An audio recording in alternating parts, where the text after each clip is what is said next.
Hello everyone, I am Dr. Jain, Assistant Professor Commerce, CHL Government College छारा झज्जर। आज हम इस वीडियो में डिस्कस करेंगे the optimum capital structure. Learning objectives of this video are meaning and importance of capital structure, the concept of optimum capital structure, optimum capital structure क्या है और इसकी क्या क्वालिटीज हैं। तो first of all, what is capital structure? तो before I explain the capital structure, उससे पहले हमें पता होना चाहिए कि किसी भी बिजनेस में फाइनेंस की क्या इंपॉर्टेंस है। टू रन और टू स्टार्ट एनी बिजनेस, हमारी बहुत सबसे बेसिक रिक्वायरमेंट है फंड्स, कैपिटल। दैट कैसे हम उस बिजनेस को ऑपरेशनलाइज करेंगे, हमारे को उसके लिए फंड्स चाहिए। सिर्फ स्टार्ट करने के लिए ही नहीं, उस बिजनेस की सस्टेनेबल ग्रोथ के लिए भी, सक्सेस के लिए भी हमारे को कॉन्टिन्यूअस फंड्स की जरूरत पड़ेगी। तो फाइनेंस की बहुत ही सिग्निफिकेंट रिक्वायरमेंट होती है किसी भी बिजनेस में, irrespective of the size of business, nature of business और इंडस्ट्री और any other factor. So it is not that कि किसी एक पर्टिकुलर टाइप ऑफ बिजनेस में ज्यादा जरूरत है या किसी में कम है, ऐसा नहीं है। The finance role is the central point of any business. So अब there may be different sources of finance. बहुत तरीके के फाइनेंस के सोर्सेज होते हैं। उन सोर्स ऑफ फाइनेंस को चूज करने का ही डिसीजन को कैपिटल स्ट्रक्चर कहा जाता है। कैपिटल स्ट्रक्चर में भी defined as combination of different sources of finance. That if I need 100 rupees, then how much of 100 rupees I am borrowing और how much I am having my own money। 100 रुपये अगर मुझे चाहिए तो 100 रुपये में से कितना पैसा मैं बोरो कर रहा हूं और कितना पैसा मेरा खुद का है।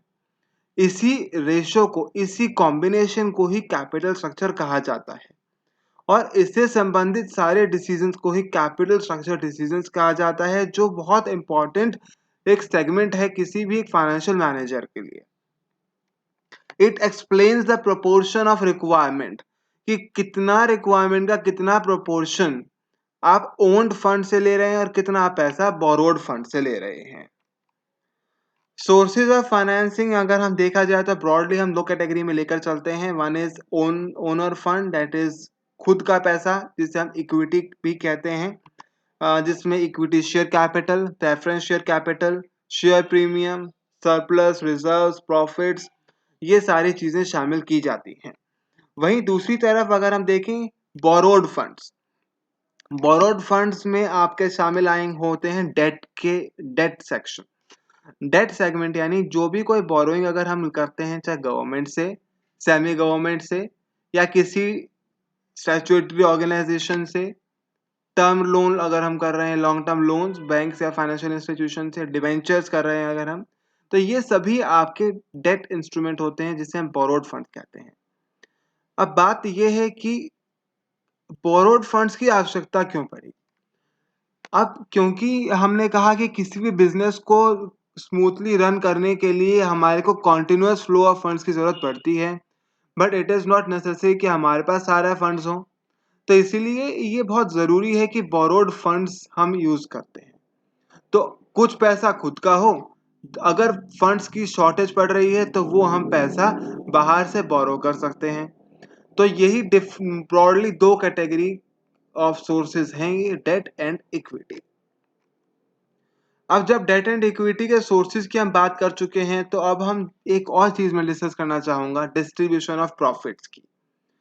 कि ठीक है, बिजनेस रन हो गया और सब कुछ हो गया, हमने डिसाइड भी कर लिया कि 100 रुपीज से 100 में से 40 रुपीज हम बोरो करेंगे, 60 रुपीज हमारे पास खुद के।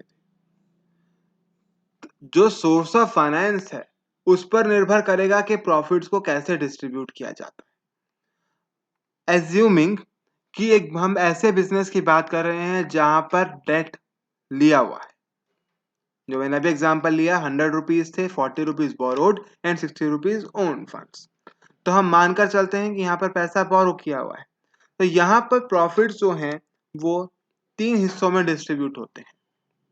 फर्स्ट वन शेयर होल्डर्स, तो आपको पता ही है शेयर होल्डर्स को किस फॉर्म में मिलता है, डिविडेंड। जो उन्होंने कैपिटल लगाई होती है उस कैपिटल के प्रोपोर्शन में, उस कैपिटल के अनुसार उन्हें डिविडेंड के तौर पर पैसे मिल जाते हैं। दूसरी तरफ डेट होल्डर्स हैं, जिनसे हमने उधार लिया है, उनको हम इंटरेस्ट के फॉर्म में उन्हें पे करते हैं।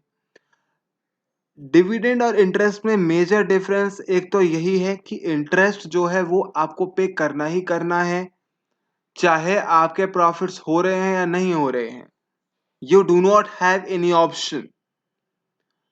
ऑल्दो डिविडेंड जो है वो अभी तक कोई स्टैट्यूटरी रिक्वायरमेंट नहीं होती है कुछ टाइप ऑफ शेयर्स को छोड़कर, बट कोई बहुत ज्यादा हार्ड एंड फास्ट रूल्स नहीं है इक्विटी शेयर के केस में कि हमारे को डिविडेंड पे करना ही करना है। तो इंटरेस्ट बट पे करना जरूरी होता है। Third, government. आपके प्रॉफिट्स का एक हिस्सा गवर्नमेंट के पास भी जाता है टैक्सेस के फॉर्म में। So any business is earning profits, that profit is being distributed among three: shareholders, debt holders, and government. So now what is the capital structure and value of the firm? कि value of the firm, आप समझते हैं सभी कि value of the firm का मतलब क्या है कि बिजनेस चाहेगा अपनी मैक्सिमम वैल्यू हो ताकि वो शेयर होल्डर्स वेल्थ को बढ़ा सके, उनको ज्यादा से ज्यादा प्रॉफिट्स दे सके, उनके कैपिटल की ज्यादा से ज्यादा वैल्यू क्रिएट कर सके। तो capital structure and value of the firm में अगर हम देखें तो कैपिटल स्ट्रक्चर मिक्स जो है वो वैल्यू ऑफ फर्म पर एक ही तरीके से असर डाल सकता है कि जो टैक्सेस के फॉर्म में पैसा जा रहा है उस पर असर डालकर। राइट, ये सुनने में थोड़ा अजीब लग सकता है लेकिन इट्स अ फैक्ट कि अगर आप कैपिटल स्ट्रक्चर के थ्रू वैल्यू ऑफ फर्म पर असर डालना चाहते हैं तो उसका यही एक तरीका है कि आप अपने टैक्सेस को कम कर दें, क्योंकि आपके प्रॉफिट का हिस्सा तीन लोगों में बट रहा है। शेयर होल्डर्स की वेल्थ को तो वैल्यू मैक्सिमाइज आप कर ही रहे हैं, यानी वो तो आपको कम करनी नहीं है।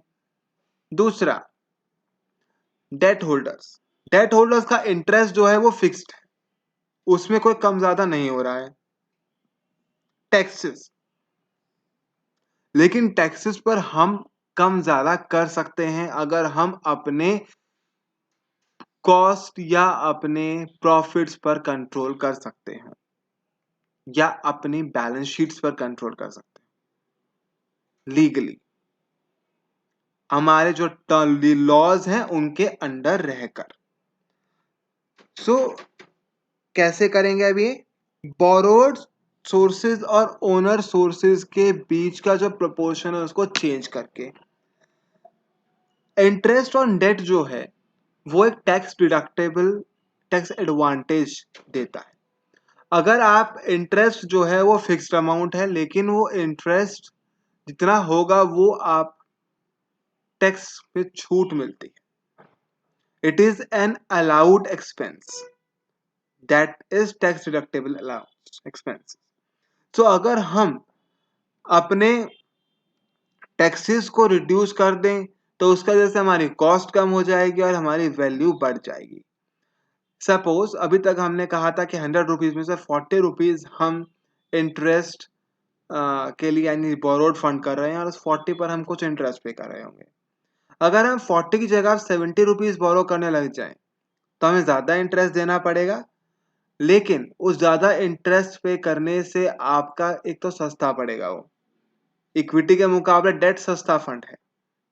दूसरा, उस डेट पर पे करने वाला इंटरेस्ट आपको टैक्स में छूट दिलवाएगा, तो डबल बेनिफिट है ये। तो इसी वजह से आपकी कैपिटल स्ट्रक्चर की मदद से आप अपनी वैल्यू ऑफ द फर्म को बढ़ा सकते हैं।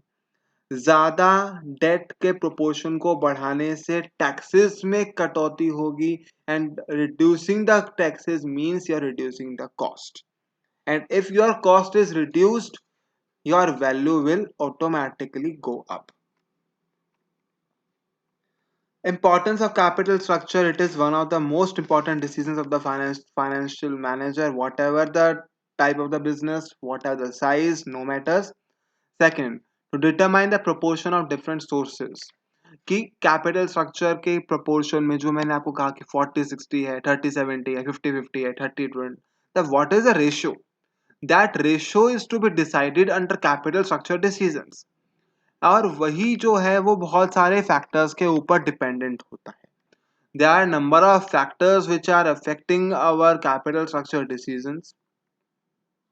तो यही डिटरमाइन करने में हेल्प करता है। Risk associated with the different sources. That what are the risk associated? If you are taking more funds in the form of borrowed sources, तो क्या उस पे रिस्क ज्यादा है या इक्विटी से करने पे ज्यादा रिस्क है? तो क्या रिस्क होगा, क्या उसके फायदे हैं, क्या उससे कॉस्ट है, उनकी अलग अलग सोर्सेज की अलग अलग कॉस्ट होती हैं। मैंने आपको पहले भी कहा था कि जो डेट है वो इक्विटी से सस्ता पड़ता है। तो जो ये अलग अलग सोर्सेज ऑफ फंड्स की कॉस्ट हैं ये डिटरमाइन करना, और लिक्विडिटी को बैलेंस करना कि जरूरत पड़ने पर आपके पास लिक्विडिटी भी हो, आप अपने बिजनेस को तभी रन कर पाएंगे और कंट्रोल भी बना रहे। अगर मैं 80 रुपीज 90 रुपीज बोरो कर लूंगा तो मेरा बिजनेस पर क्या कंट्रोल रह जाएगा? फिर तो जिससे बोरो किया हुआ है उन्हीं का कंट्रोल हो गया, क्योंकि उन्हीं की सारी कैपिटल लगी हुई है बिजनेस में। सो कंट्रोल पर भी ध्यान देना जरूरी है। Now what is the optimum capital structure? Optimum capital structure एक ऐसा कैपिटल स्ट्रक्चर है, ऐसा रेशो है ऑन डेट एंड इक्विटी का जो मैक्सिमम वैल्यू देता हो और आपकी ओवरऑल कॉस्ट ऑफ कैपिटल को रिड्यूस करता हो। The optimum capital structure is that capital structure or combination that leads to the maximization of the value. कोई भी ऐसा रेशो जिसके वजह से आपके वैल्यू ऑफ द फर्म को मैक्सिमाइज किया जा सकता हो और आपकी कॉस्ट को कम किया जा सकता हो, that is called optimum capital structure.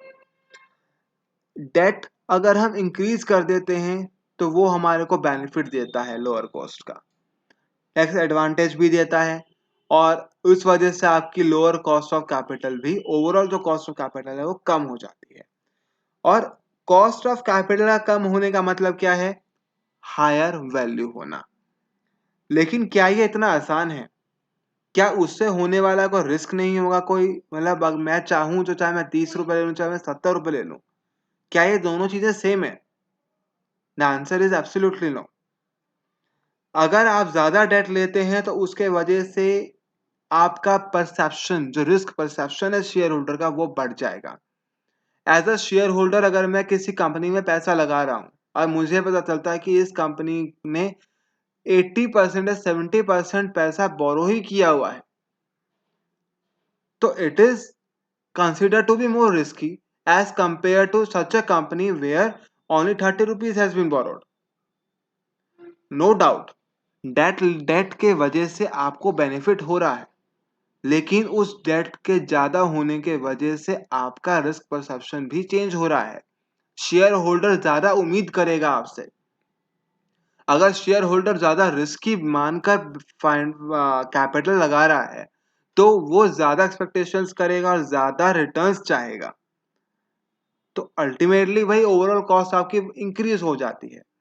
So it is required to be balanced, कि एक आप प्रॉपर बैलेंस करें, रिस्क रिटर्न ट्रेड ऑफ करें ताकि आपका रिस्क भी कम रहे और आपके ज़्यादा रिटर्न्स भी रहें। क्योंकि अगर आप अपने इस ट्रेड ऑफ को मेंटेन नहीं कर पाते हैं, अगर आप ज़्यादा रिस्की रखते हैं तो आपका रिटर्न की एक्सपेक्टेशंस बढ़ जाएंगी।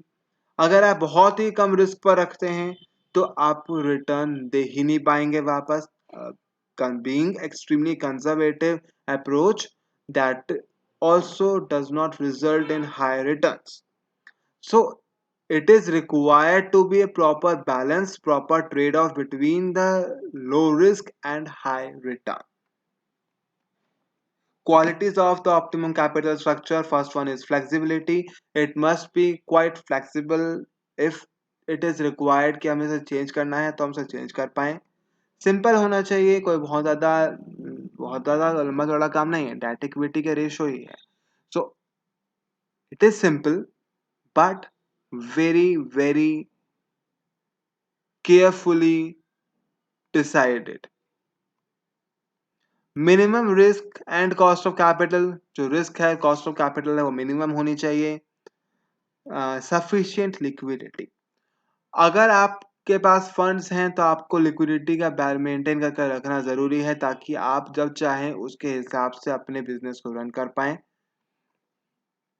मैक्सिमम प्रॉफिटेबिलिटी, प्रॉफिटेबल भी होना चाहिए वो, कॉस्ट तो कम है ही है, प्रॉफिटेबल भी आपको वो करवा सके.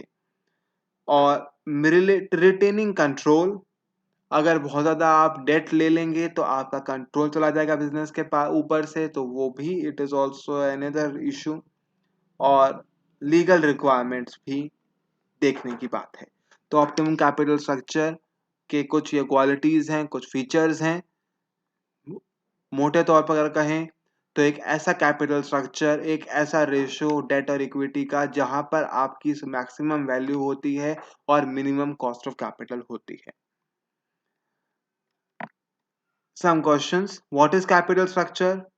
Give some examples of debt sources of financing. Define the concept of optimum capital structure. Long answer questions. What are the different sources of finance? What do you mean by capital structure? What are the features of optimum capital structure? तो ये कुछ references हैं जिनकी मदद से आप और भी कुछ पढ़ सकते हैं, इसके बारे में जान सकते हैं, इस विषय के बारे में. और इसी के साथ मैं इस वीडियो को यहीं पर ख़त्म करता हूँ.